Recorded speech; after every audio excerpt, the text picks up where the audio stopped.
La question à votre invité, Jeanne-Marie Marco. Bonjour Christophe Bex. Oui, bonjour et merci à ici Occitanie de m'accueillir ce matin. Député de la France Insoumise de la 7e circonscription de la Haute-Garonne, celle de Muret, Cugnot, Carbone.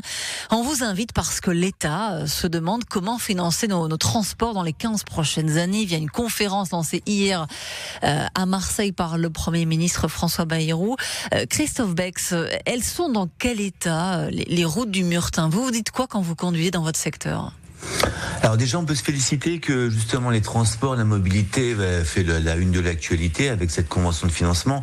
Après, les routes du quotidien, on est face à une grosse problématique parce qu'elle repose essentiellement sur le financement par les communes et les intercommunalités. C'est plus de, je crois, 700 000 kilomètres de routes au niveau communal. Plus de 65% du réseau, en effet, est entretenu par les collectivités. Ouais. C'est ça. C'est 2/3 des routes, ce que j'appelle les routes du quotidien, les routes qui permettent aux gens d'aller travailler, de se déplacer tout simplement parce qu'il n'y a plus l'activité et il n'y a plus les services qui sont dans les communes.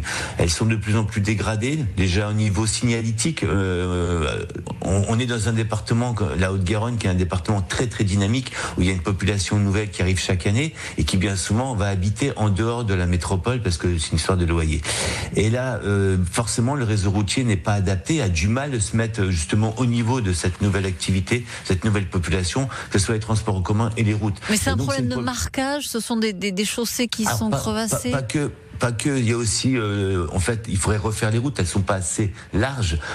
Les voitures, malheureusement, sont de plus en plus grosses, plus larges, et quand les voitures se croisent, bien souvent, sur les petites routes, on est obligé de se mettre sur le côté, entre différents villages, et donc là, il y a un problème déjà de largeur de route, je veux dire, il faut réadapter le réseau, si on veut justement désenclaver certaines communes, qui en ont besoin au niveau de l'activité, et donc ça, c'est une histoire d'aménagement du territoire, mais je n'arrête pas de parler d'aménagement du territoire, mais si on veut aménager le territoire, la première chose que doit faire un État dans tout pays, c'est comme ça, c'est son réseau routier, c'est les communications entre les habitants et entre les pôles d'activité. C'est la priorité numéro 1, le transport, que les gens puissent être mobiles et pouvoir bouger.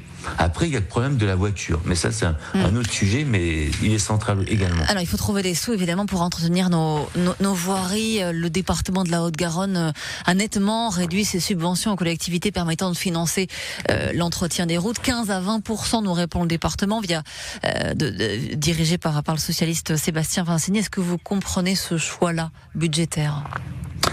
Disons que les départements sont appauvris parce que justement l'État a un budget de rigueur. Ça fait des années, puis là, ça fait des années. L'année dernière, c'était un marqueur fort. Cette année, l'État cherche encore 40 milliards d'économies, sans vouloir augmenter justement la contribution de chacun et chacune ou au niveau des sociétés. Donc, on est face quelque part à une problématique qui est difficile parce que là, François Bayrou va lancer pendant quelques semaines justement cette convention de financement. Je pense qu'il y a des pistes, je veux dire, ce que génèrent justement les autoroutes. Alors justement, le 1er avril dernier, vous avez déposé une proposition de loi pour renationaliser les autoroutes en France. Dans quel but, Christophe Bex ?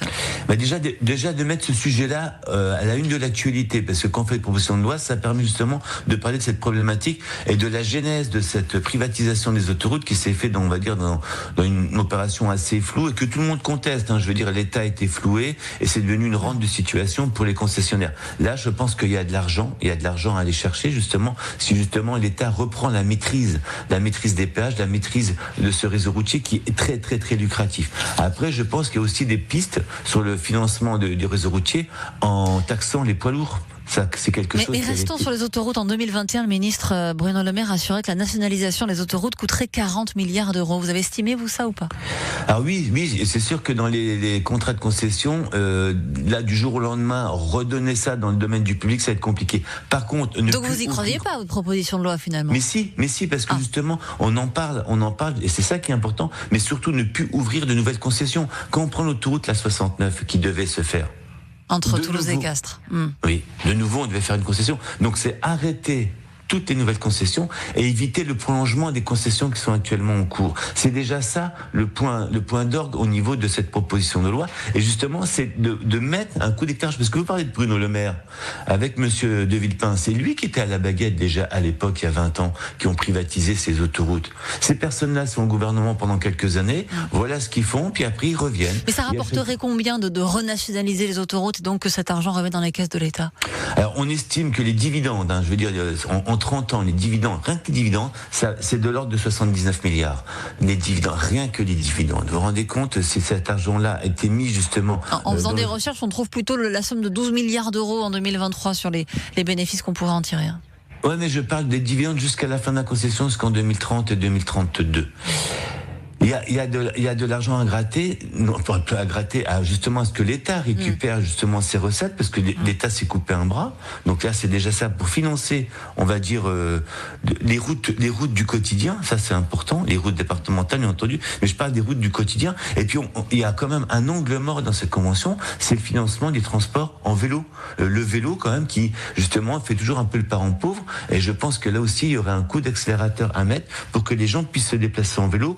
Et le trajet domicile-travail pour 50% des gens, c'est moins de 5 km. Moins de 5 km. Donc, il y a des pistes, et justement, ça ferait pour la transition écologique et énergétique, il y a des pistes à creuser, et malheureusement, le gouvernement n'a pas les moyens, et donc il faut trouver des sources de financement. Et je me donne ma deuxième piste, c'est aussi taxer les poids lourds. Taxer les poids lourds, on est un pays où on est traversé par les poids lourds, il serait normal qu'il y ait une contribution qui est faite par justement les sociétés de poids lourds. Des poids lourds qui effectivement abîment le réseau secondaire, comme nous l'ont dit plusieurs élus de la Haute-Garonne ce matin. Merci beaucoup Christophe Bex, député La France Insoumise de la 7e circonscription du département. Bonne journée. Je vous remercie.